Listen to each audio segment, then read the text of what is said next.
आसूत तालुका फलटण येथे दिनांक 21 फेब्रुवारी रोजी भव्य बैलगाडी शर्यतीचे आयोजन करण्यात आले असून ही शर्यत खासदार केसरी या नावाने होत असून फलटणसह इतर भागातील बैलगाडी शौकीनांनी याचा लाभ घेण्याचे आवाहन संयोजकाच्या वतीने करण्यात आले आहे.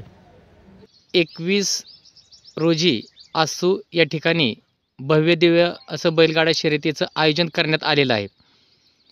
या मैदानाची तयारी आजच अंतिम टप्प्यात आली असून या मैदानाबाबत बैलगाडा संघटनेचे फलटण तालुका सचिव अधिकरावजी येतकाळे साहेब हे थेट आपल्याशी या मैदानाविषयी माहिती देत आहेत. नमस्ते. या मैदानाविषयी जी काही तयारी आहे, ह्या मैदान कधी आहे आणि ह्याची कशा प्रकारची रूपरेषा असेल याबद्दल आपण मार्गदर्शन करा. मैदान हे असं आहे की 21 तारखेला खासदार केसरी म्हणून मैदान होणार आहे. काय त्या मैदानाचे सगळं आता अंतिम टप्प्यात कामं आलेलं आहे. काय सगळं व्यवस्थित आहे, काहीच अडचण नाही मैदानाला. आणि हे मैदान रितसर आणि लय योग्य पद्धतीने होणार आहे. या मैदानामध्ये एकूण फाट्या किती असतील? 9 फाट्या आहेत.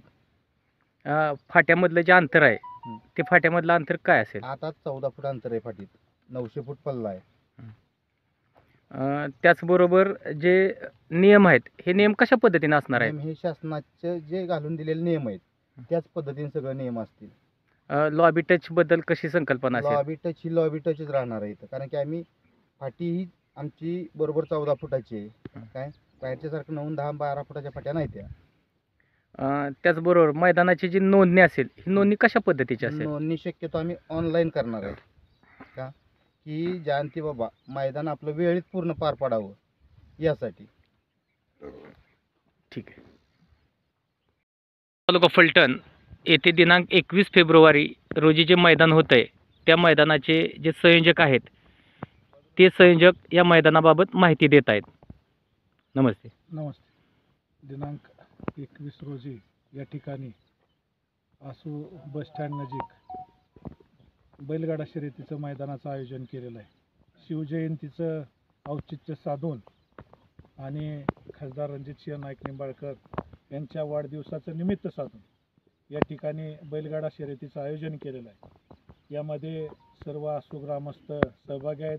आसूमधील सर्व बैलगाड्या मालक, चालक, संघटनेचे सचिव या ठिकाणी उपस्थित आहे.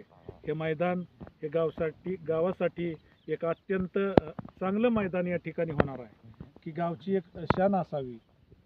बाहेरगावच्या ह्याच्यापेक्षा हे मैदान अतिशय उत्कृष्टपणे पार पाडणार आहे. यामध्ये जे शासकीय नियम असतील त्याचं पालन करून या ठिकाणी हे मैदान आपण पार पाडणार आहोत.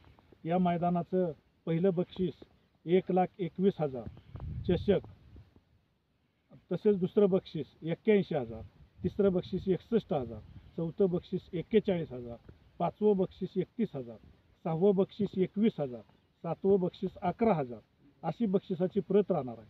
आणि फायनलमध्ये ज्या गाड्या येतील त्या गाड्यामध्ये जी गाडीचा पहिला चालक असेल त्याला एक चांदीची गदा या ठिकाणी ठेवण्यात आलेली आहे. तसेच प्रत्येक बक्षिसासहित एक चषक या ठिकाणी दिलं जाणार आहे. आणि या ह्याचं जे संयोजक आहे हे सर्व ग्रामस्थ आसू या ठिकाणी हे सर्व मैदान पार पाडणार आहे. ठीक आहे.